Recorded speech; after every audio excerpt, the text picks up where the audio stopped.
Visakha వాజీ news కి స్వాగతం. నా పేరు మీనా కొంతల. ముందుగా వాజీ హెడ్లైన్స్ చూద్దాం. వైసీపీ కార్పొరేటర్ల గైర్హాజరుతో కూటమి సభ్యులతో 4600 కోట్ల మహా బడ్జెట్ను ప్రవేశపెట్టిన నగర మేయర్ గొలగాని హరివెంకట కుమారి.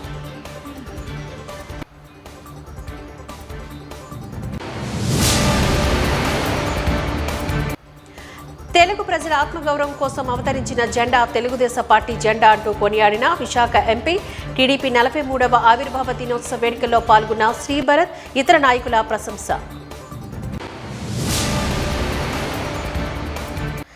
ఎన్నికల ముందు కూటమి ప్రభుత్వం ఇచ్చిన హామీలను నెరవేర్చాలి. AP auto workers and drivers union నాయకుల డిమాండ్.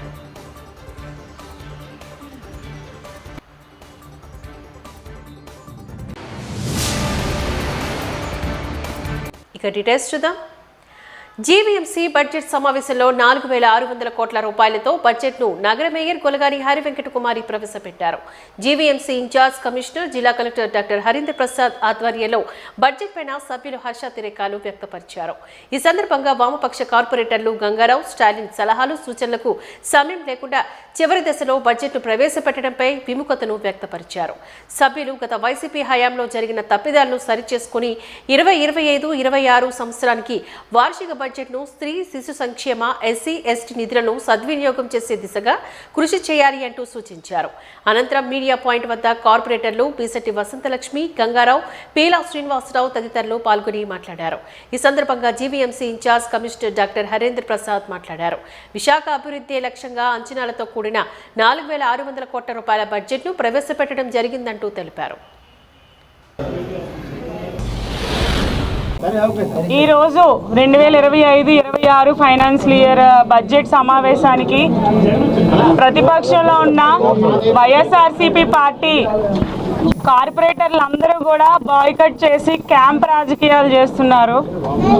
ఈరోజు ఓన్లీ ఎన్డీఏ కూటమి కార్పొరేటర్లకి, సిపిఐ సిపిఎం కార్పొరేటర్లకి మాత్రమే బడ్జెట్ సమావేశం అవసరమైంది. ఎందుకంటే ఎన్డీఏ కూటమి ఎప్పుడు కూడా ప్రజలకి అందుబాటులో, ప్రజల అభివృద్ధి ధ్యేయంగా పనిచేయాలనే దృష్టిలో ఆలోచించి ఈరోజు ప్రతి ఒక్కరు కూడా రావడం జరిగింది.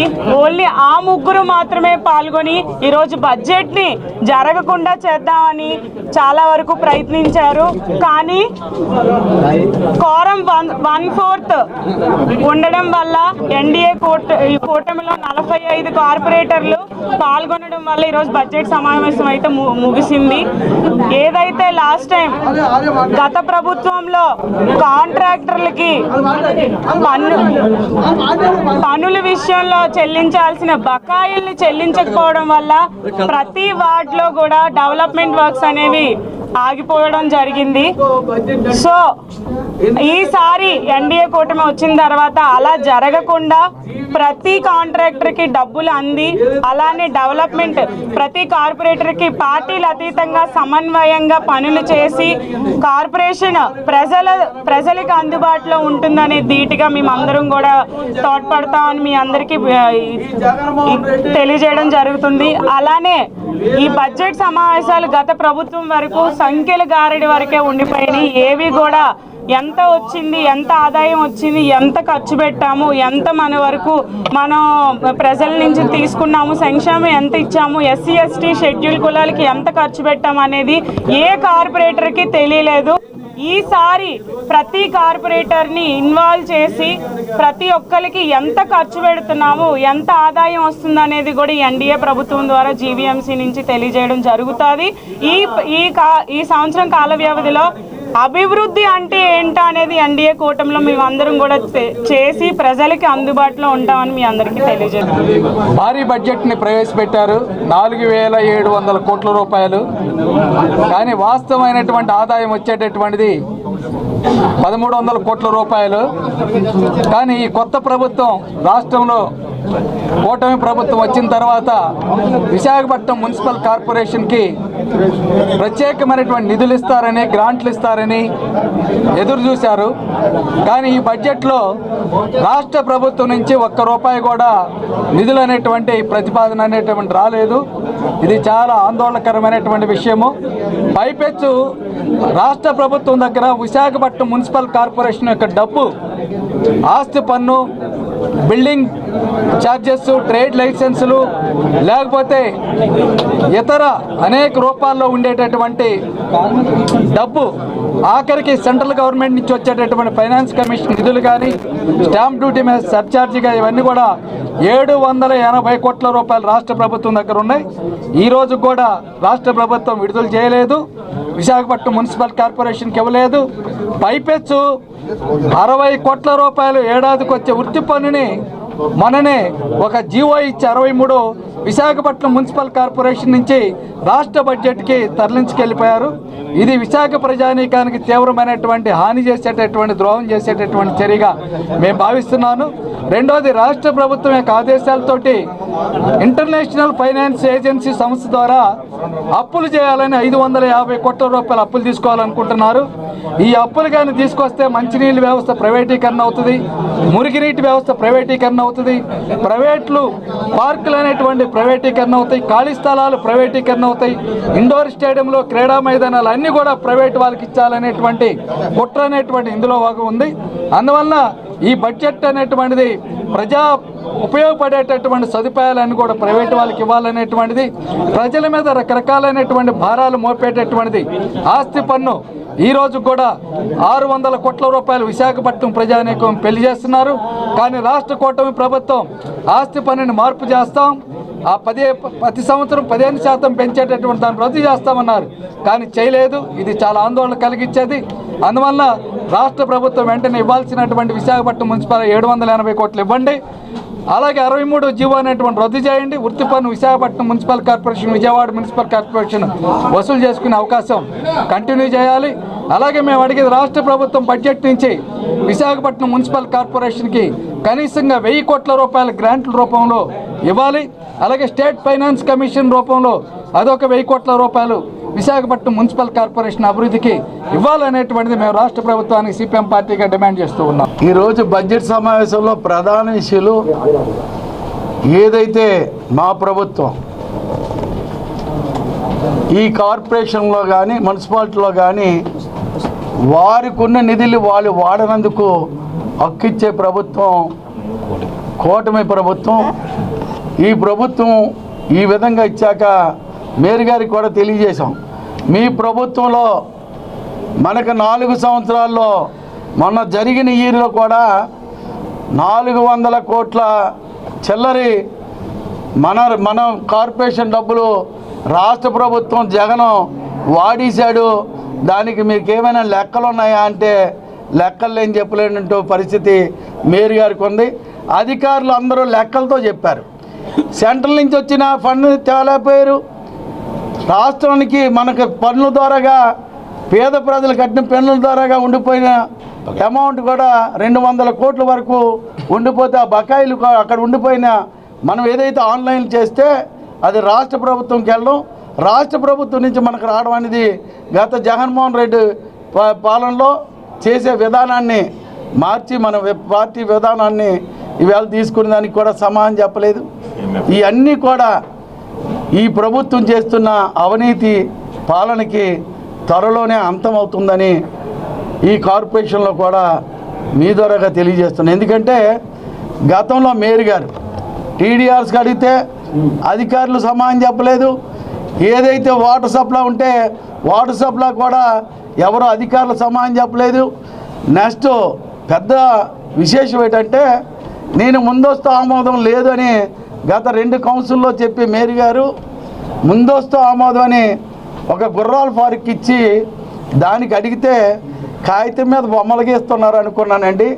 అనుకొని నేను సంతకం పెట్టాను, కానీ గుర్రాల పార్క్ నా 3,50,00,000 ఇచ్చారని నాకు తెలియదంటే రేపు ఈ కార్పొరేషను ఏ విధంగా బొమ్మ కింద గీసి కార్పొరేషన్ కూడా తాకట్టేస్తే ఏటవుతుందో కాపాడాలని ఈవేళ వైఎస్ఆర్ కార్పొరేట్లు కూడా మా పార్టీలో జాయిన్ అయ్యేది కారణం. ఆ రోజు నుంచే మనోవేదనలు పడ్డారు కార్పొరేషన్లో. ఇటువంటి మేయర్ గారే బొమ్మ గీస్తున్నారంటే అక్కడ బొమ్మలు కాదు, అక్కడ రోడ్లు చేశారు. మేయర్ గారు బొమ్మ గీస్తానంటే ఆ పార్టీలో ఉండడం మంచిది కాదు, మీ పార్టీలోకి వస్తారని ఆహ్వానించి వచ్చిందంటే కేవలం చేసే విధానాలకి, జగన్ చేసే దొంగతనాలకి వీళ్ళు తోడుండి నడిపిస్తున్న నాయకులకి బుద్ధి రావాలని రేపు రాబోయే రోజుల్లో చట్టం దాని పని అది చేసుకెళ్తుంది. ఈ జీవీఎంసీలో రేపు రాబోయే రోజుల్లో కూడా పేద ప్రజలకి అందరికీ అందుబాటులో ఉండే మా ప్రభుత్వం కంపల్సరిగా ప్రతి ఒక్కరికి కూటమి ప్రభుత్వం సేవలు చేయనందుకే మేము ఇటువంటి నిర్ణయాలు తీసుకున్నాం. కానీ మాకు వ్యక్తిగత ఎజెండా ఏమీ లేదు. వాళ్ళగా దొంగలకి ఎంపీలకి ఈడీఆర్స్ ఇచ్చి ఈవేళకి దాన్ని బయటికి చెప్పకుండా అధికారులు కూడా మూసి భయపిస్తున్న ఈ ప్రభుత్వానికి ఇప్పటికే నూకలు చెల్లాయి. రేపు రాబోయే రోజుల్లో కార్పొరేషన్లో నూకలు చెల్లుతాయి. వైసీపీ ప్రభుత్వం ఈవేళ కార్పొరేషన్లో మేయర్గా ఉంది. 2 డిప్యూటీ మేయర్లు, ఒక మేయర్ గారు. ఆవిడ ఏదైతే నోటీసులు ఇచ్చారో ఆవిడ ద్వారాగా సభ జరుగుతుందో దానికి 3 హాజరయ్యారండి. కారణం ఏంటంటే ఏమనంటే పేద ప్రజలకు న్యాయం చేస్తారంటారు. పేద ప్రజలకు న్యాయం చేయాలంటే బడ్జెట్ శాంక్షన్ అవ్వాలి కదా, బడ్జెట్ జరిగితే కదా. దానికి వాయిదా అయినందుకు ఆవిడ కూర్చొని ఎవరూ లేకుండా వెళ్ళిపోవాలని ఒక మంచి ఆలోచనతో ఆవిడ వచ్చింది. కానీ పేద ప్రజలకు కానీ శాలరీలు కానీ అన్నీ పడాలంటే మనం కాపాడాలి అని మా కార్పొరేట్లు అందరూ హాజరయ్యి ఈవేళ బడ్జెట్లో కూడా బడ్జెట్ సమావేశం అనేది ప్రజాస్వామ్యంగా ఉండాలి కాబట్టి మేము ఆమోదించడం జరిగింది. దీన్ని అందరమే ఆమోదించాం. కానీ ఆ 3 ఎందుకు వచ్చారో మాకు తెలీదు. బెంగళూరు అక్కడ పెద్ద కోట కట్టుకున్నారు జగన్ గారు. ఆ కోటకి ఎదురుగట్ట 20 కిలోమీటర్లో వీళ్ళందరినీ ఉంచుకునే పరిస్థితి ఈ కార్పొరేషన్లో పడ్డదంటే ప్రజాస్వామ్యం నల్లేదనేదే దీనికి ఎజెండాగా నేను మాట్లాడుతున్నాను. ఈరోజు జీవీఎంసీ బడ్జెట్ సమావేశం ఏర్పాటు చేయడం జరిగింది. ఈ బడ్జెట్ సమావేశంలో అందరూ సభ్యులు పాల్గొనడం జరిగింది. ఈ సమావేశంలో మన జీవీఎంసీ సంబంధించి 4,601 కోట్ల రూపాయలకి బడ్జెట్ ఆమోదం తెలపడం జరిగింది. ఈ బడ్జెట్లో వివిధ అభివృద్ధి కార్యక్రమాలకు సంబంధించి చర్చించడం జరిగింది. సభ్యులందరూ కూడా వాళ్ళ యొక్క సలహాలు సూచనలు ఇవ్వడం జరిగింది.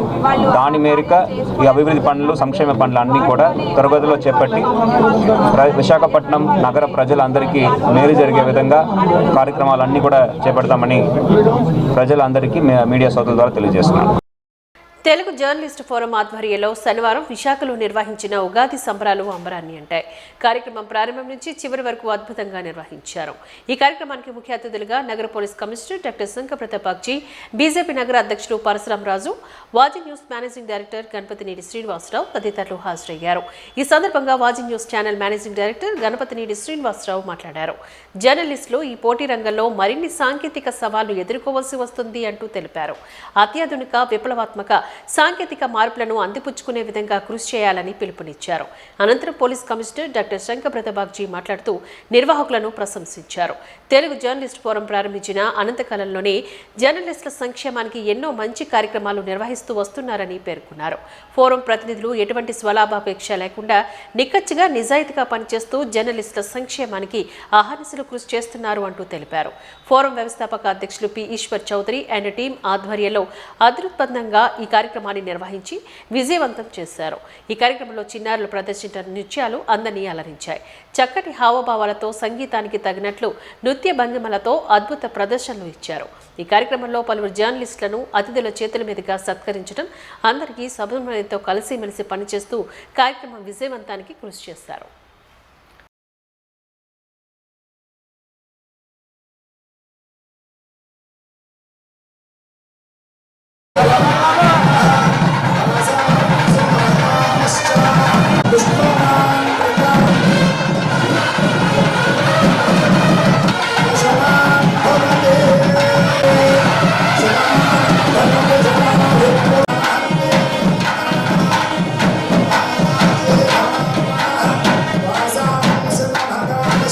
వాసాకం సమభగామ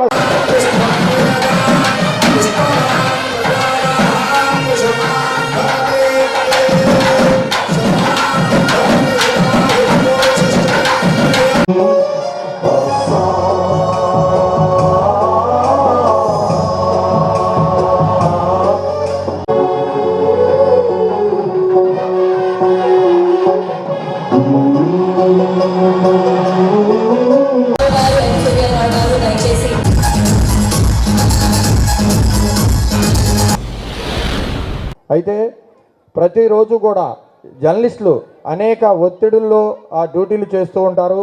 కనీసం పండగ రోజైనా హ్యాపీగా ఉండాలనే ఉద్దేశంతో ఈ తెలుగు జర్నలిస్ట్ ఫోరంలో కొన్ని నిర్ణయాలు తీసుకోవడం జరిగింది. Telugu journalist forum core team ఒక ప్రధానమైన నిర్ణయం తీసుకుంది. ప్రతి పండగకి కూడా ఒక కార్యక్రమం ద్వారా కాసేపు సరదాగా గడపాలి ఫ్యామిలీలతో అని నిర్ణయం తీసుకున్న నేపథ్యంలోనే ఇటువంటి కార్యక్రమాలు కూడా చేస్తూ వస్తున్నాం. అయితే ఈరోజు ఈ ఉగాది సందర్భంగా ఉగాది పండుగ ఉట్టిపడే విధంగా సాంస్కృతిక కార్యక్రమాలతో పాటు ఉగాది పండుగ కావాల్సినటువంటి మెటీరియల్ తోటి ఒక కిట్ కూడా తయారు చేయడం జరిగింది. ఇంట్లో ఉన్న ఫ్యామిలీకి కావాల్సినటువంటి కొత్త బట్టలన్నింటినీ కూడా ఒక కిట్ ద్వారా తయారు చేసి ఈరోజు సభ్యులందరికీ కూడా పంపిణీ చేసే కార్యక్రమం చేస్తున్నాం.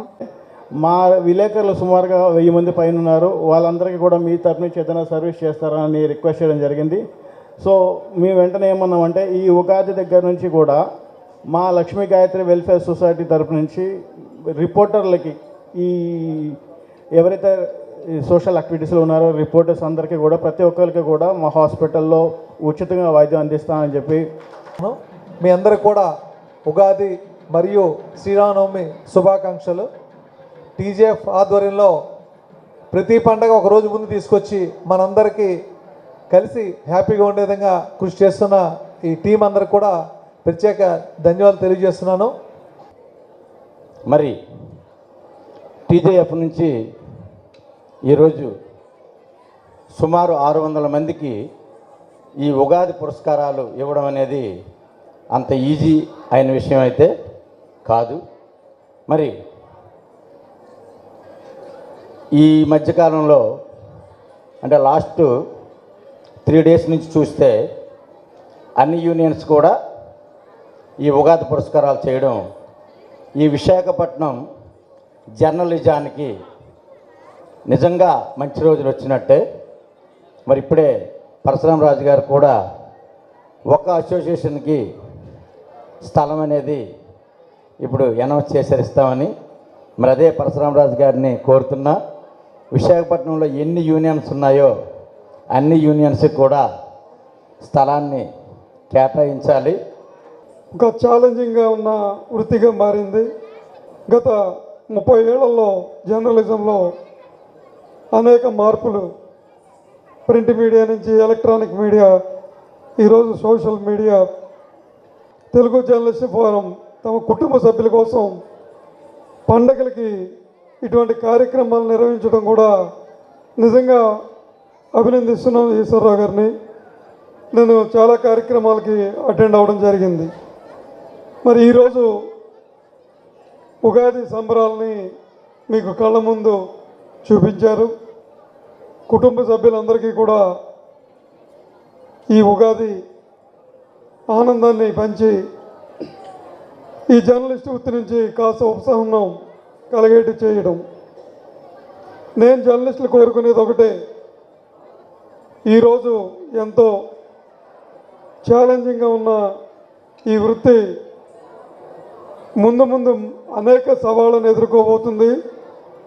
మన ముందు ఇంకా టెక్నాలజీ అప్గ్రేడ్ అవ్వడం, ఆర్టిఫిషియల్ ఇంటెలిజెన్సీ రావడం, వార్తల్ని అత్యంత వేగంగా అత్యంత పారదర్శకంగా క్రెడిబిలిటీ ఉండే న్యూస్ని ప్రజల ముందుకు చేర్చడం అనేది, అలాగే ప్రభుత్వానికి ప్రజలకి మధ్యగా ఒక కమ్యూనికేషన్ వ్యవస్థని ఈ తెలుగు జర్నలిస్ట్ ఫోరం కూడా ఒక మంచి పాత్ర పోషించాలని. చంపేస్తారు, ఎక్కువ గాజాని సేవించి జైలుకి వెళ్తారు, ఎక్కువ అప్పు తీసుకొని ఆత్మహత్య చేసుకుంటారు, ఎక్కువ అమౌంట్ బెట్టింగ్ చేసుకొని మొత్తం నష్టపోయి ఆత్మహత్య చేసుకుంటారు.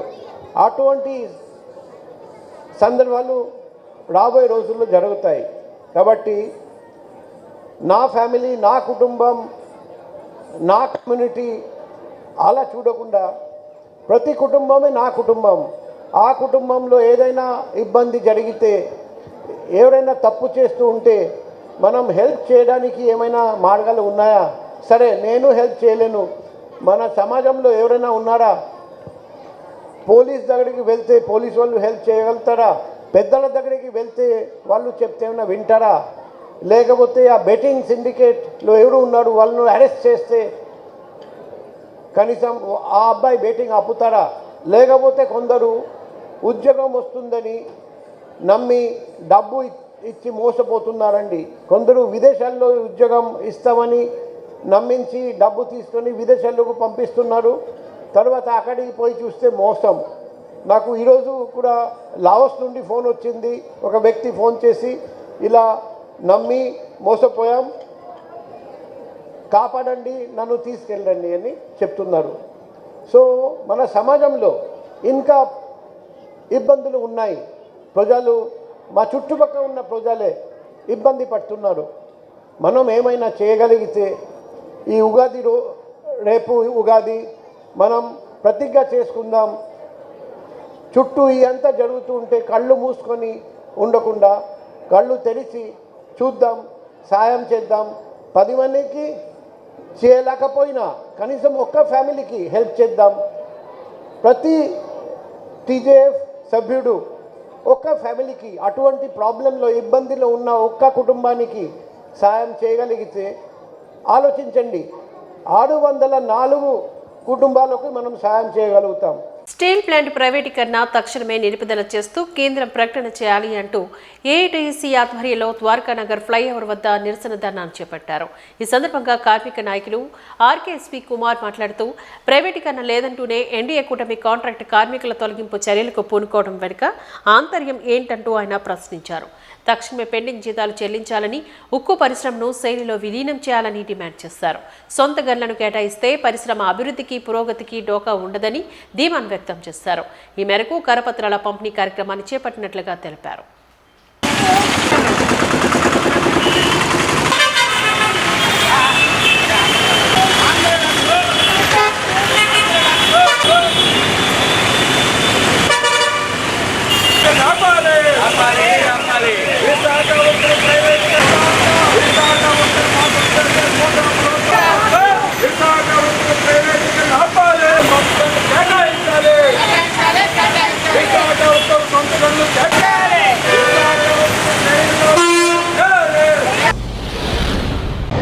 ఈరోజు స్టీల్ ప్లాంట్ని కాపాడుకోవాల్సిన అవసరం కేవలం ఉద్యోగస్తులదే కాదు, ఇప్పుడున్న విద్యార్థులది, యువజనులు కూడా.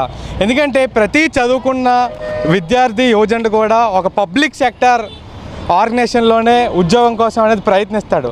అలాంటిది ఇంత భారీ సంస్థ అయిన విశాఖపట్నం స్టీల్ ప్లాంట్ని ప్రైవేటీకరణ చేస్తే భవిష్యత్తులో ఉన్న ఉద్యోగులందరికీ ప్రభుత్వ ఉద్యోగాలన్నీ ఎక్కడి నుంచి వస్తాయని మీరు ప్రభుత్వాన్ని అడుగుతున్నాం. ఖచ్చితంగా విశాఖపట్నం స్టీల్ ప్లాంట్ ప్రైవేటీకరణ ఖచ్చితంగా వెనక్కి తీసుకోవాలి. లేదంటే భవిష్యత్తులో కూడా ఖచ్చితంగా విద్యార్థులు, ఉద్యోగస్తులు, విద్యార్థులు, యువజనులు అందరం కూడా ఖచ్చితంగా భారీ ఎత్తున ఆందోళన చేస్తామని మేము ప్రభుత్వాన్ని హెచ్చరిస్తున్నాం. ప్రధానంగా ఈరోజు ఈ ఆర్టీసీ కాంప్లెక్స్ దగ్గర కరపత్రాలు పంచుతున్నాం. లక్షలాది కరపత్రాలు వేసి ప్రజానీకానికి తెలియపరుస్తున్నాం. ఈ పక్క కూటమి ప్రభుత్వం స్టీల్ ప్లాంట్ని వస్తే కాపాడుతాం, వీళ్ళందరికీ ఫస్ట్ భవిష్యత్తు ఉంటుంది అని చెప్పిన ఈరోజు కూటమి ప్రభుత్వం షేర్ డబ్బులన్నీ కూడా అప్పులకే కేటాయించారు. ఈ డబ్బులన్నీ స్టీల్ ప్లాంట్ అభివృద్ధి కోసం కానీ, దాని సొంత గనులు తీసుకురావడం కోసం కానీ, ముడి సరుకు కొనడానికి కానివ్వండి, ఈరోజు తీసుకురాలేని పరిస్థితిలో కూటమి ప్రభుత్వం ఉంది. మేము స్టీల్ ప్లాంట్ని కాపాడుతున్నాం కదా, ప్యాకేజీ ఇచ్చాం కదా అని చెప్తున్నారు పల్లా శ్రీనివారు కానీ వీళ్ళందరూ అధికారులు, రాజకీయ నాయకులందరూ కూడా. కానీ అక్కడ పండగ చేసుకున్నారు, అందరూ కూడా పాలు పొంగించుకున్నారు, పెద్ద పెద్ద పువ్వులతో జల్లుకున్నారు, అన్నీ చేశారు. కానీ స్టీల్ ప్లాంట్ని ఈరోజు కాపాడలేదు. కాపాడకంటే నరేంద్ర మోడీకి సపోర్ట్ చేస్తున్నారు చంద్రబాబు నాయుడు గారు. ఇవాళ చంద్రబాబు నాయుడు కూటమి ప్రభుత్వం మోడీకి అండగా ఉంది. అందుకని మరి ఈ స్టీల్ ప్లాంట్కి సొంత గనులు ఇవ్వాలనేది ప్రధానంగా డిమాండ్ చేయాలి. ఇక్కడున్న పవన్ కళ్యాణ్ మన రాష్ట్రంలో ఉన్న ఉప ముఖ్యమంత్రి కానీ, చంద్రబాబు నాయుడు గారు కానివ్వండి, కూటమి ఏదైతే ఉందో ఆ కూటమి ప్రభుత్వం చేయాలి. అవి చేయకంటే ప్రైవేట్ కంపెనీలకి సొంత గనులు ఇవ్వాలని అడుగుతున్నారు. ఇది గవర్నమెంట్ది. దాదాపు 1,00,000 మందికి విశాఖపట్నాన్ని కాపాడుతుంది. ఒక పక్క నుండి అభివృద్ధి చెందుతుంది. స్టీల్ ప్లాంట్ వల్ల ప్రభుత్వ రంగ పరిశ్రమలో విశాఖపట్నం డెవలప్మెంట్ అయింది. అది మానేసి ఈరోజు ప్రైవేట్ వాళ్ళకి ఇవ్వడానికి దాదాపు 2,000 మందిని తీసేస్తామని చెప్పేసి ఈరోజు పలుకుతుంది. నిన్న బ్రహ్మాండంగా సమ్మె జరిగింది, అందరూ కూడా సమ్మెలో పాల్గొన్నారు. రాబోయే రోజుల్లో ఉద్యమం ఉవ్వెత్తున లేస్తుందని, ఖచ్చితంగా విశాఖపట్నం స్పందిస్తుందని, ఖచ్చితంగా రాజకీయ నాయకులు ఇళ్లను ముట్టడిస్తామనేది హెచ్చరిక చేస్తుంది. తెలుగుదేశం పార్టీ వ్యవస్థాపక దినోత్సవం సందర్భంగా శనివారం జిల్లా తెలుగుదేశం పార్టీ కార్యాలయంలో రాష్ట్ర cooperative oil seeds growers federation chairman జిల్లా అధ్యక్షుడు గండి బాబ్జీ అధ్యక్షతన ఆవిర్భావ దినోత్సవ వేడుకలు ఘనంగా నిర్వహించబడ్డాయి. ఈ సందర్భంగా పార్టీ పతాకాన్ని విశాఖ ఎంపీ శ్రీ భరత్, భీమిలి శాసనసభ సభ్యులు గంటా శ్రీనివాసరావులు ఎగురవేశారు. ఈ సందర్భంగా విశాఖ ఎంపీ శ్రీ భరత్ మాట్లాడారు. టీడీపీలోని కార్యకర్తలకు గుర్తింపు ఉంటుందని అన్నారు. యువ నాయకులు లోకేష్ నాయకత్వంలో పార్టీ మరింత ముందుకు వెళ్తోంది అంటూ ఆశాభావాన్ని వ్యక్తం చేశారు. టీడీపీ సీనియర్ కార్యకర్తలను యువత ఆదర్శంగా తీసుకోవాలని అన్నారు. భీమిలి శాసనసభ్యులు గంటా శ్రీనివాసరావు ఈ సందర్భంగా మాట్లాడుతూ టీడీపీ ఆవిర్భావ దినోత్సవాన్ని దేశ విదేశాల్లో పండగ వాతావరణంలో జరుపుకుంటున్నారని అన్నారు. అన్న ఎన్టీఆర్ తెలుగువారి ఆత్మగౌరవం కోసం తెలుగుదేశం పార్టీ స్థాపించారంటూ కొనియాడారు. టీడీపీ పెట్టిన 9 నెలల్లో పార్టీ అధికారంలోకి వచ్చిందని, సమాజమే దేవాలయం, ప్రజలే దేవులు అనే నినాదంతో ఎన్టీఆర్ ప్రజల్లోకి వెళ్లారు అంటూ గుర్తు చేశారు.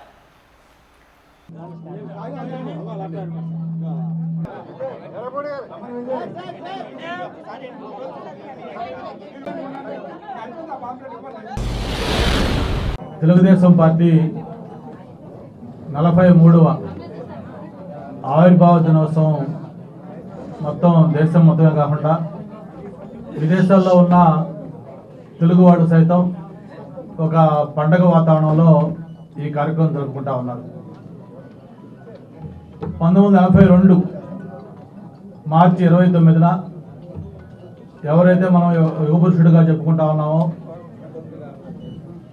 తెలుగువాడి ఆరాధ్యదయంగా, విశ్వవిఖ్యాత నటసార్వభౌముడిగా, ఒక రాముడిగా, కృష్ణుడిగా మనకు కనిపించే ప్రతి దేవుడి పాత్రలు పోషించి ప్రజల గుండెల్లో కొలువైన స్వర్గీయ అన్న ఎన్టీ రామారావు గారు తెలుగువాడి ఆత్మగౌరవం కోసం ఆ రోజు ఈ పార్టీని అనౌన్స్ చేసిన నాటి నుంచి మళ్ళీ 83 జనవరి 5 ఏదైతే ఎన్నికలయ్యాయో అప్పటిదాకా కూడా మళ్ళీ తిరిగి చూడకుండా ఆ రోజే ప్రచారం ఎక్కి 9 నెలల పాటు రాష్ట్రం మొత్తం కూడా సుడిగాల్లా ఒక పర్యటన పూర్తి చేసుకొని మరి ఆ రోజు జరిగే ఎన్నికల్లో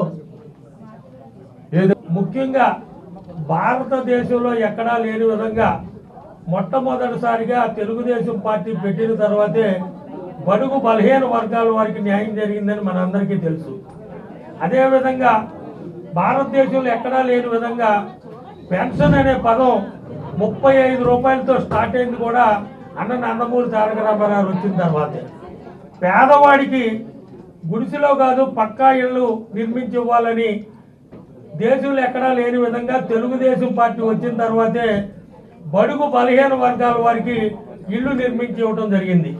అలాగే జనతా వస్త్రాలు కానీ, మహిళలకు ఆస్తిలో సమాన హక్కు కానీ, భారతదేశంలో ఎక్కడా లేని విధంగా మహిళా విశ్వవిద్యాలయం, పద్మావతి మహిళా విశ్వవిద్యాలయం తిరుపతిలో స్థాపించింది కూడా అన్న నందమూరి తారక రామారావు గారే. 1982 మార్చి 29 న్యూ ఎమ్మెల్యే క్వార్టర్స్లో పార్టీ అనౌన్స్ చేసిన దగ్గర నుంచి ఆ రోజు కార్యకర్త దగ్గర నుంచి ఈరోజు శాసనసభ్యుడిగా ఆ రోజు నుంచి ఈ రోజు వరకు తెలుగుదేశం పార్టీలో ఉండి తెలుగుదేశం పార్టీలో శాసనసభ్యుడు అయ్యారంటే అదొక తెలుగుదేశం పార్టీ ఘనతే. భవిష్యత్తులో కూడా నెక్స్ట్ 40 ఇయర్స్ అంటే 40 ఇయర్స్ జర్నీ జరిగింది. ఇప్పుడు మనకు ఒక యువ నాయకుడు లోకేష్ అన్న కూడా చాలా బలంగా ఇవాళ పరిపాలిస్తున్నారు. ఆయన నాయకత్వంలో కూడా పార్టీ ఇంకా నెక్స్ట్ 3-4 డెకేడ్స్ బలంగా ఉండాలని మా కోరిక. కానీ ఈ సీనియర్ కార్యకర్తలు జాయిన్ అయినప్పుడు అప్పుడు సమాజంలో ఉన్న విలువలు, మీరు పాటించిన విలువలు ఇవాళ కాలంలో దొరకట్లేదు. అప్పుడు ఏంటంటే 40 సంవత్సరాలు బాధపడితే ఇంట్లో కూర్చుంటారేమో కానీ పార్టీకి అగెన్స్ట్గా చేయాలి.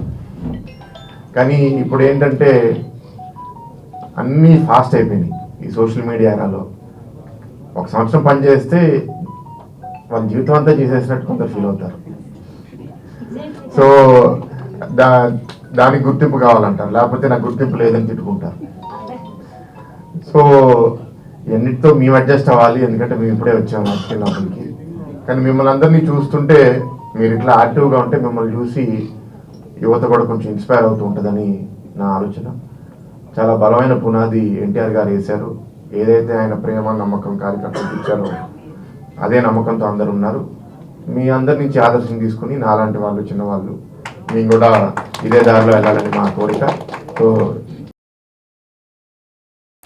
ఇదిలా ఉండగా తెలుగుదేశం పార్టీ ఆవిర్భావంతో ఉమ్మడి ఆంధ్రప్రదేశ్లోని పేద ప్రజల బ్రతుకుల్లో వెలుగులు వచ్చాయి అని ఆ పార్టీ సీనియర్ నేతలు చోడే వెంకట పట్టాభిరామ్, బైరెడ్డి పోతన్ రెడ్డిలు అన్నారు. 18వ వార్డులో పెదవాల్తెరలో గల ఎన్టీఆర్ విగ్రహానికి పొలమాల వేసి టీడీపీ ఆవిర్భావ దినోత్సవ వేడుకలు ఘనంగా నిర్వహించారు. ఈ సందర్భంగా పట్టాభిరామ్, పోతన్ రెడ్డిలు మాట్లాడుతూ టీడీపీ ఆవిర్భావంతో రాజకీయాల్లో ప్రకంపనలు వచ్చాయని చెప్పారు.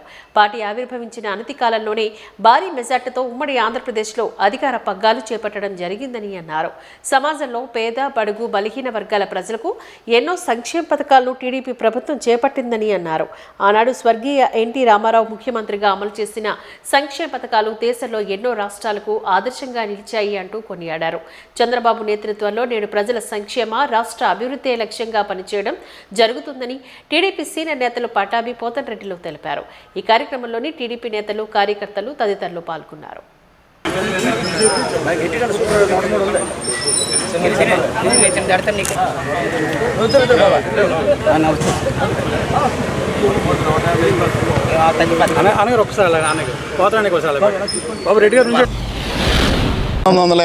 సంవత్సరంలో ఇదే రోజున మార్చి 29వ తారీఖున మరో సినీ ప్రపంచంలో రారాజుగా వెలుగుతున్న మహానుభావుడు, ప్రజల ఆరాధ్యదేవైనటువంటి నందమూరి తారక రామారావు గారు ఇదే తెలుగుదేశం పార్టీని స్థాపించి రాజకీయంలో విప్లవాత్మకమైన మార్పులు తీసుకొచ్చిన విషయం ప్రజలందరికీ తెలుసు. ప్రపంచమంతా గర్వించాల్సిన విషయం ఇది. ఎందుకంటే ఆ రోజు రాజకీయ పరిస్థితులు చాలా విభిన్నంగా ఉండేవి. ఏ రాజకీయ నాయకుడు కూడా ప్రజలకు అందుబాటులో ఉండేవాడు కాదు. 5 సంవత్సరాలకు ఒక్కసారి కనీసం తన మొహాన్ని చూపించి జరుగుతున్న రాజకీయాలు. ఆ రోజుల్లో తెలుగుదేశం పార్టీని స్థాపించి అనతి కాలంలోనే 9 నెలల్లో అధికారంలోకి తెచ్చిన ఘనత తెలుగుదేశం పార్టీది, నందమూరి తారక రామారావు గారిది. మరి ప్రపంచంలో ఏ ప్రాంతీయ పార్టీ కూడా 43 సంవత్సరాల రాజకీయ ప్రస్థానం లేదు. రావటం, అనేకమైన పార్టీలు రావటం, పోవటం ఇట్లా జరుగుతూనే ఉన్నాయి. జాతీయ పార్టీలతో సమానంగా ధీటుగా ఇంతవరకు ఏదైనా ప్రాంతీయ పార్టీ ఈ ప్రపంచంలో ఉన్నది అంటే అది తెలుగుదేశం పార్టీ మాత్రమే. మహానుభావుడు ఏ ముహూర్తాన ఆ పార్టీని స్థాపించాడో తెలుగుదేశం పార్టీ కార్యకర్తలందరూ కూడా క్రమశిక్షణ కలిగిన నాయకుల్లాగా ఆ తర్వాత చంద్రబాబు నాయుడు గారి నాయకత్వంలో తెలుగుదేశం పార్టీ ఔన్నతిని నిలబెట్టిన వైనం మనందరికీ తెలిసిన విషయమే. మరి రాష్ట్రాన్ని సర్వతోముఖాభివృద్ధి గావించి మరి రాష్ట్రానికి ఒక దిశ తేగలిగిన ఏకైక నాయకుడు అని చంద్రబాబు నాయుడు గారు నమ్మి ప్రజలందరూ కూడా చంద్రబాబు నాయుడు గారికి మొన్న గత 5 సంవత్సరాలు జరిగిన దుష్టపాలనని వ్యతిరేకించి మరి ఎప్పుడు ప్రజలు కనీవిని రీతిలో మ్యాండేట్ ఇచ్చిన విషయం మీ అందరికీ తెలుసు. ఆ విధంగానే తెలుగుదేశం పార్టీ మిగతా జనసేన, బీజేపీతో కూటమిగా ఏర్పడి మరి ఈరోజు ప్రభుత్వాన్ని ప్రజల అభివృద్ధి కోసం, ఈ రాష్ట్రాన్ని మరొకసారి గాడిలో పెట్టడం కోసం, రాష్ట్ర ఉన్నతి కోసం,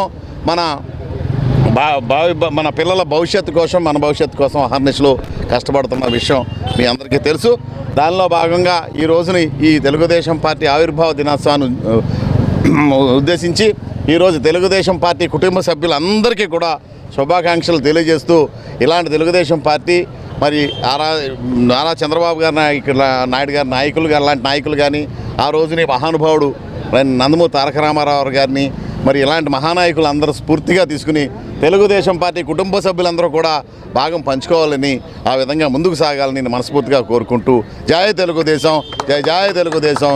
నిజాయితీకి నిలువెత్తు అద్దం, ఆడపడుచుల అంతరంగాల్లో అతని స్థానం పదిలం, పేద బడుగు బలహీన వర్గాల్లో స్థానం చిరస్థాయిగా నిలిచినటువంటి స్థానం స్వర్గీయ నందమూరి తారక రామారావు గారిది. అటువంటి మహానుభావుడు నెలకొల్పినటువంటి పార్టీ 43 సంవత్సరాలు అయ్యి 44వ సంవత్సరంలో అడుగు పెడుతున్న శుభ సందర్భంగా మా రాష్ట్ర తెలుగుదేశం పార్టీ ఆర్గనైజింగ్ సెక్రటరీ మిత్రులు చోడి వెంకట పట్టాభి గారి ఆధ్వర్యంలో, మరి అలాగే మా శాసనసభ్యులు వెలపూడి రామకృష్ణబాబు గారి ఆధ్వర్యంలో కూడా తూర్పు నియోజకవర్గంలో అనేక వార్డుల్లో పలు సేవా కార్యక్రమాలతో పాటు అనేక కార్యక్రమాలు జరుగుతూ ఉన్నవి. ఈ తరుణంలో ఏదైతే తెలుగువారి ఆత్మ గౌరవాన్ని మరి దశా దిశలా వ్యాపింపు చేసినటువంటి మహానుభావుడు స్వర్గీయ నందమూరి తారక రామారావు గారు అయితే ఈరోజు చంద్రబాబు నాయుడు గారు మరి ఒక తెలుగుదేశం పార్టీని ఈరోజు మరి దేదీప్యమాయంగా ఈరోజు 151 సీటు ఈరోజు కూటమి ఆధ్వర్యంలో సాధించి ఇటు సంక్షేమం అటు అభివృద్ధి దిశగా అడుగులు వేస్తున్నటువంటి గౌరవ కూటమి ఆధ్వర్యంలోని చంద్రబాబు నాయుడు గారు అయితే ఆరో దుష్టపాలన ఏదైతే జగన్మోహన్ రెడ్డి గారు చేశారో మరి అందుకే 151 సీటు కూటమి ప్రభుత్వానికి ఇస్తే ఆ మధ్యలో 5 తీసేసి 11 నిలబెట్టారు. ఎందుకంటే ఆ రోజు చేసినటువంటి అనేకమైనటువంటి మరి దుష్ట పాలనకి అంతమొందించినందుకే ప్రజలు ఆ రకంగా మరి కూటమికి పట్టం కట్టడం జరిగింది. ఏది ఏమైనప్పటికీ కూడా రాష్ట్ర వ్యాప్తంగా మరియు అన్ని వార్డుల్లోని అన్ని నియోజకవర్గాల్లో కూడా పార్టీ ఆవిర్భావం అత్యంత వైభవంగా జరుగుతున్న ఈ తరుణంలో మరి నేషనల్ పార్టీస్ ఏవైతే ఉన్నాయో ఆ పార్టీలకి ధీటుగా ఓ ప్రాంతీయ పార్టీ నిలబడడం అన్నది చరిత్రలో లిఖించదగ్గ విషయం. మరి ఈ యొక్క పార్టీ ఆవిర్భావ దినోత్సవం అన్ని వార్డులో జరిగినందుకు మరి తెలుగుదేశం పార్టీ కుటుంబ సభ్యులు ప్రతి ఒక్కరికి కూడా మరి వాళ్ళందరికీ కూడా ప్రత్యేక అభినందనలు మా వార్డు తరపున తెలియజేసుకున్నాం. జై హింద్, జై చంద్రబాబు, స్వర్గీయ నందమూరి తారక అమర్ రహే. విశాఖ పోర్ట్ గోల్డెన్ జూబ్లీ హాస్పిటల్లో సొంత నిధులతోనే అభివృద్ధి చేయాలని డిమాండ్ చేస్తూ 180 రోజులుగా కొనసాగుతున్న నిరసన దీక్షలు టెండర్ రద్దు చేసే వరకు కొనసాగుతాయి అంటూ అఖిలపక్ష కార్మిక నాయకులు త్రినాథరావు స్పష్టం చేశారు. ఈ సందర్భంగా అకిపాలెం పోర్టు హాస్పిటల్ వద్ద దీక్షా శిబిరంలో మద్దతును తెలుపుతూ నినందించారు. ఈ సందర్భంగా అఖిలపక్ష కార్మిక నాయకులు మీడియాతో మాట్లాడుతూ పీపీటీ పద్ధతిలో టెండర్లు ఆహ్వానించి హాస్పిటల్ను అభివృద్ధి చేయడం కార్మిక రంగానికి వ్యతిరేకమని అన్నారు. 40,000 మంది కార్మికుల కుటుంబాల ఆరోగ్యాన్ని చేతుల్లో పెట్టడానికి అంగీకరించమని అన్నారు. ఈ మేరకు ప్లకార్డులు ప్రదర్శిస్తూ వ్యతిరేక నినాదాలు చేశారు.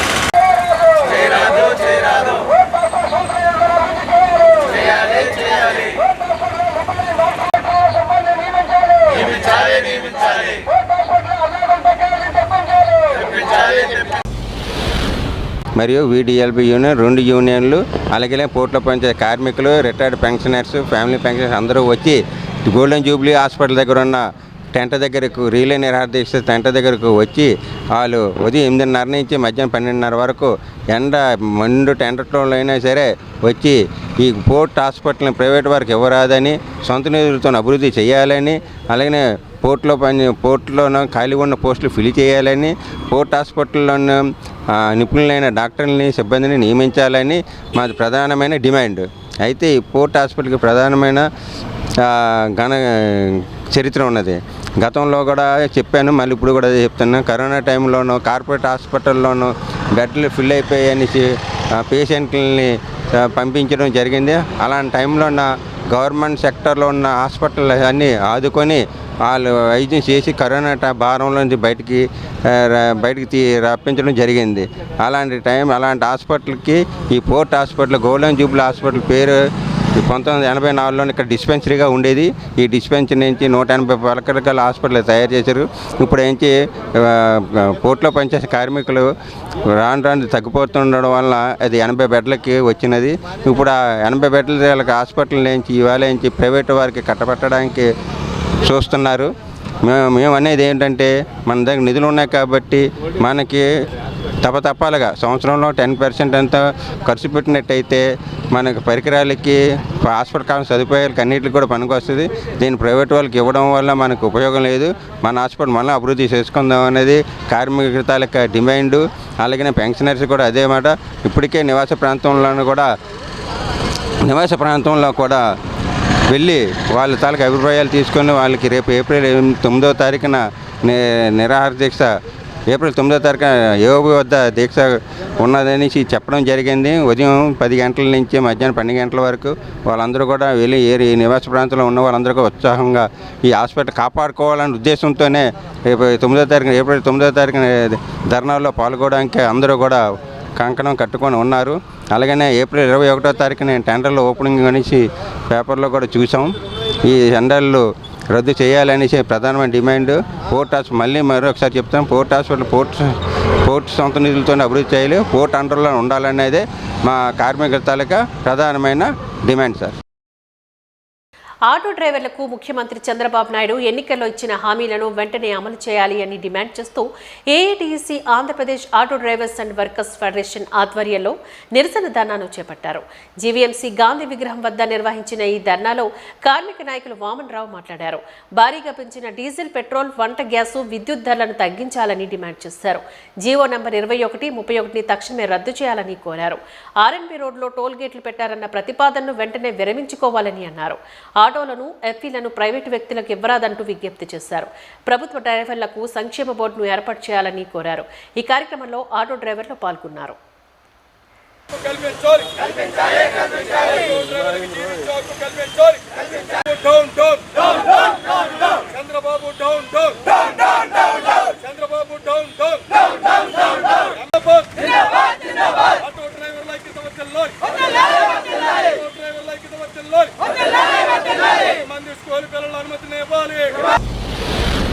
Andhra Pradesh auto drivers and workers federation రాష్ట్ర ప్రధాన కార్యదర్శి, కేంద్రంలో నరేంద్ర మోడీ, రాష్ట్రంలో చంద్రబాబు, పవన్ కళ్యాణ్ బీజేపీ ప్రభుత్వం అధికారంలోకి వచ్చిన తర్వాత ఆటో డ్రైవర్లు అండ్ మోటార్ కార్మికుల మీద తీవ్రమైనటువంటి దాడులు చేస్తూ ఉన్నారు. వేలాది రూపాయలు జరిమానాలు వేస్తున్నారు. చంద్రబాబు నాయుడు అధికారంలోకి వస్తే ఆటో డ్రైవర్లకి వాహనమిత్ర 15,000 రూపాయలు ఇస్తానన్నారు. జరిమానాలు పెంచే జీవోలు 21, 31 రద్దు చేస్తానన్నారు. ప్రమాదంలో చనిపోతే 10 లక్షలు, అనారోగ్యంతో చనిపోతే 5 లక్షల రూపాయలు చంద్రన్న బీమా ఇస్తానన్నారు.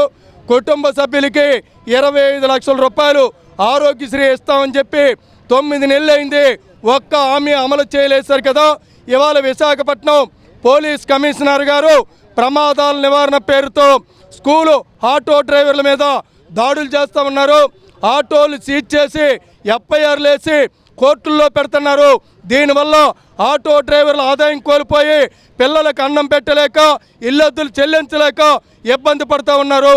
అందువల్ల స్కూలు పిల్లల్ని ఆటోలో 10 మందిని అనుమతించాలని, స్కూలు పిల్లలు ఆటో డ్రైవర్లకు ఇచ్చిన జీతాలు పెంచాలని చెప్పి జీవో నెంబరు 21, 31 రద్దు చేయాలని, ఆటో డ్రైవర్లకి పిఎఫ్, ఈఎస్ఐ పెన్షన్తో కూడిన సంక్షేమ బోర్డు చేయాలని చెప్పి కూటమి ప్రభుత్వాన్ని డిమాండ్ చేస్తూ ఉన్నాం. లేని పక్షంలో దశలవారీ ఆందోళన చేపడతామని చెప్పి ప్రభుత్వానికి హెచ్చరిక చేస్తూ ఉన్నాం. స్థానికంగా ఉన్న ఎమ్మెల్యేలు, మంత్రులు మీ జీతాలు పెంచుకుంటున్నారు. ఓట్ల ఎలక్షన్ వచ్చినప్పుడు ఆటో డ్రైవర్లు అడుగుతున్నారు, అయిన తర్వాత గాలికి వదిలేస్తున్నారు. ఎప్పటికైనా మీరు ఆటో డ్రైవర్లు ఓట్లు కావాలంటే వెంటనే police commissioner, road transport commissioner, కలెక్టర్తో మాట్లాడి ఆటో డ్రైవర్ల మీద ఉన్న అన్ని కేసులు రద్దు చేయాలని, ఆటోల మీద వేసిన ఎఫ్ఐఆర్లు రద్దు చేయాలని, ఆటో డ్రైవర్లు కోర్టుల్లో పెట్టే విధానం వెంటనే ఆపాలని చెప్పి డిమాండ్ చేస్తూ ఉన్నాం. లేని పక్షంలో ఎమ్మెల్యేలు ఇళ్ల ముందు ధర్నాలకి వెనకాడబోమని చెప్పి ఈ సందర్భంగా ఆటో డ్రైవర్ల తరఫున హెచ్చరిక చేస్తూ ఉన్నాం. విశాఖపట్నం నగర జిల్లాలో అంటే ఉమ్మడి జిల్లాగా ఉండేటప్పుడు 40,000 దాకా ఆటోలు ఉండేవి. ఇవి విడిపోయిన తర్వాత విశాఖపట్నం జిల్లా అని చాలా చిన్న జిల్లా అయిపోయింది. అంతా కలిపితే ఈ నగరంలో ఉన్న ఆటోలన్నీ కూడా 18 నుంచి 20,000 ఆటోల దాకా ఉన్నాయి. వీళ్ళ మీద చాలామంది ఆటో డ్రైవర్లు జీవనభృతి ఉద్యోగాలు లేక వేలాది రూపాయలు అప్పులు చేసి ఆటోలు కొనుగోలు చేసుకొని కేంద్ర రాష్ట్ర ప్రభుత్వాలు పన్నులు చెల్లిస్తున్నారు. కనీసం ఆ పన్నుల నుంచి చెల్లిస్తున్న దాంట్లో సెస్ రూపంలో ₹1 కేటాయించిన వీళ్ళకి బోర్డు అనేది ఏర్పాటు చేయొచ్చు. నేటి వరకు ఆ బోర్డు లేదు. ఎవరైనా ప్రమాదంలో చనిపోతే 10 లక్షలు, సహజమరణానికి 5 లక్షలు ఇవ్వాలనేది అనేక సార్లు మేము అర్జీలు పెడుతున్నా ప్రభుత్వం అనేది ఏ పద్ధతిలో కూడా దాని మీద కంటి చూపు చర్యగా ఉంది తప్ప ఆటో డ్రైవర్లకు సంబంధించి సంక్షేమ బోర్డు ఏర్పాటు చేయలేదు. రెండోది, ఈ మధ్యకాలంలో మేము చాలాసార్లు అడిగాం. ఓలా, ఊబర్, ర్యాపిడో వచ్చింది. ర్యాపిడో అనేది ఓన్ బోర్డు, అది ఓన్ వెహికల్ మీద ఆయన ఉద్యోగం చేసుకొని పార్ట్ టైం కింద ఈరోజు ₹1,000 నుంచి 1,500 దాకా కూడా 2 వీలర్ మీద కస్టమర్ని ఎక్కించుకొని తీసుకొని వెళ్ళిపోతున్నాడు. తీసుకొని వెళ్ళిపోయిన దాని మీద కూడా కంప్లైంట్ ఇచ్చాం. ఓన్ బోర్డు మీద చట్టరీత్యా నేరం అది. దాన్ని ఎందుకు మీరు ఇమీడియట్గా దాన్ని రద్దు చేయరు అనేది అంటే ఆర్టీఏ పోలీసు వారు కూడా ఈ మధ్యకాలంలో ఎటువంటి మాటలు కూడా లేవు. రెండోది కమిషనర్ గారు యూనియన్లకి ఇంటిమేషన్ లేకుండా ఈ మధ్యన అంతా కూడా ఆటో డ్రైవర్ స్టాండ్లకు వెళ్ళి సంబంధించిన హెచ్సిఓ ఏఎస్సీ గారు వెళ్ళి మీటింగ్లు రమ్మని వెళ్ళిపోయి 10 గంటల నుంచి మధ్యాహ్నం 3 దాకా కూడా వాళ్ళ ఆఫీసులో కూర్చోబెట్టి చెప్తున్నారు. మంచిదే, వైలేషన్ గురించి వాటి గురించి మీరు ఎలా తిరగాలనేది. కానీ పెట్టి మీటింగ్లు ఏం చేశారంటే ఒకేసారి మూకుమ్మడిగా అన్ని ప్రాంతాల్లో కూడా ఆటోలకు సంబంధించి ముగ్గురినే తిప్పాలనేది స్కూల్ చిల్డ్రన్స్ ఆటోలు ఏవైతే ఉన్నాయో ఆటోల మీద విపరీతం కేసులు రాసి ఆటోలు సీజ్ చేశారు. ఒక్కొక్క ఆటోకి 2,500 రూపాయల దాకా ఫైన్ వేస్తున్నారు. వీళ్ళు రోజు సంపాదిస్తే 500 రాదు, అంటే 2,500 5 రోజులు ఆటో వేస్తే కానీ డబ్బులు వచ్చే పరిస్థితి అనేది లేదు. కాబట్టి పోలీస్ డిపార్ట్మెంట్ ఆలోచన చేయాలి. మీరు మీటింగ్లు పెట్టి ఆటో డ్రైవర్ మీద కేసులు పెట్టడానిక? అంటే కూటమి ప్రభుత్వం అప్పుడే వచ్చి 10వ నెల కావస్తుంది, 10వ నెల వచ్చింది ఇంకా రాలేదు, అప్పుడే ఆటోల మీద కేసులు పెట్టి విపరీతమైన ఫైల్ రాస్తుంటే తీవ్రంగా ఏఐటీస్గా వ్యతిరేకిస్తున్నాం. ఇప్పటికే జీవో నెంబర్ 21 తీసుకొచ్చారు, దానివల్ల విపరీతమైన ఫైన్లు ఉన్నాయి. దాన్నే ముందు ప్రతిఘటించాము, చాలా సందర్భాలు అర్జీలు పెట్టిన ఆర్టీఐల కార్డులకు కూడా దాని మీద ఈరోజు సమస్య అనేది పరిష్కారం కాకుండా ఈరోజు నగరంలో తిరుగుతున్న పోలీస్ కమిషనర్ గారు ఉన్న ఆటోల మీద కేసులు పెట్టడం అనేది చాలా దుర్మార్గమైన చర్య. పోలీస్ కమిషనర్ గారు ఎక్కడైనా ఆలోచన చేసి ఏదైతే ఎల్కేజీ నుంచి 6th స్టాండర్డ్ దాకా ఉన్న వాళ్ళు 10 మందిని ఇమ్మని, 6th స్టాండర్డ్ నుంచి 10th వరకు 8 మంది ఇమ్మని డిమాండ్ చేస్తున్నాం. గత ఉన్న కమిషనర్లు కూడా ఇచ్చాము. మళ్ళీ మీకు అర్జీ పెట్టమంటే తప్పకుండా అర్జీ పెడతాం. మీరు ఆలోచన చేసి మీటింగ్లు పెట్టి ఆటో డ్రైవర్ల సంక్షేమం గురించి ఆలోచిస్తారని మేము అనుకున్నాం తప్ప ఇంత అంటే మీటింగ్లు పెట్టిన తర్వాత ఒకేసారి ఇంత ఆటో డ్రైవర్లు ఆటో స్కూల్ పిల్లల తాలూకా ఆటోలు ఏవైతే ఉన్నాయో ఇంత విచ్చలవిడిగా కేసులు రాస్తారనేది మాకు అర్థం కాలేదు. ఇప్పటికైనా మీరు పెడుతున్న కేసులు అనేవి ఏవైతే ఉన్నాయో దాన్ని తీసేయాలని, సీజ్ చేసిన ఆటోలని బేషరతుగా రిలీజ్ చేసి ఉన్న కేసులన్నీ కూడా రద్దు చేయాలని విశాఖపట్నం జిల్లా ఆటో రిక్షా కార్మిక సంఘం ఏఐటీస్గా డిమాండ్ చేస్తున్నాం. కంచరపాలెంలో వెలిసిన అమ్మలగన్న అమ్మ కోరిన కోరికలు తీర్చే కల్పవల్లి శ్రీ నూకాలమ్మ జాతర అంగరంగ వైభవంగా నిర్వహించబడింది. భక్తులు పెద్ద ఎత్తున తెల్లవారుజాము నుంచే క్యూ లైన్లో నిల్చొని అమ్మవారికి పసుపు కుంకుమలు చీర సారెలు సమర్పించుకున్నారు. ఎండను సైతం లెక్క చేయకుండా నూకమ్మను దర్శించుకొని తమ భక్తిని చాటుకున్నారు. వేలాదిగా తరలివచ్చిన భక్తులకు ఉత్సవ కమిటీ చైర్మన్ ఎటువంటి ఇబ్బంది కలగకుండా అన్ని ఏర్పాట్లను పూర్తి చేశారు. కొత్త అమావాస్య పర్వదినాన్ని పురస్కరించుకొని అమ్మవారికి ప్రత్యేక పూజలు చేశారు.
వాజీ న్యూస్ ముగించే ముందు ముఖ్యాంశాలు మరొకసారి చూద్దాం.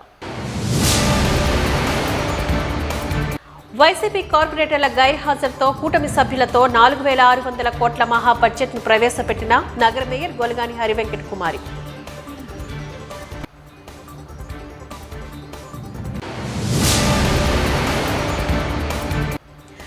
తెలుగు ప్రజల ఆత్మగౌరవం కోసం అవతరించిన జెండా తెలుగుదేశం పార్టీ జెండా అంటూ కొనియాడిన విశాఖ ఎంపీ. టీడీపీ 43వ ఆవిర్భావ దినోత్సవ వేడుకల్లో పాల్గొన్న శ్రీభరత్, ఇతర నాయకుల ప్రశంస.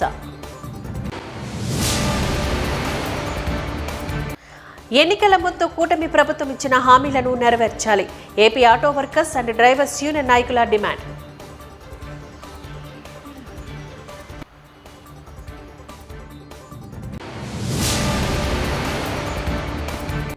వాజీ న్యూస్ ఇంతటితో సమాప్తం. నమస్కారం.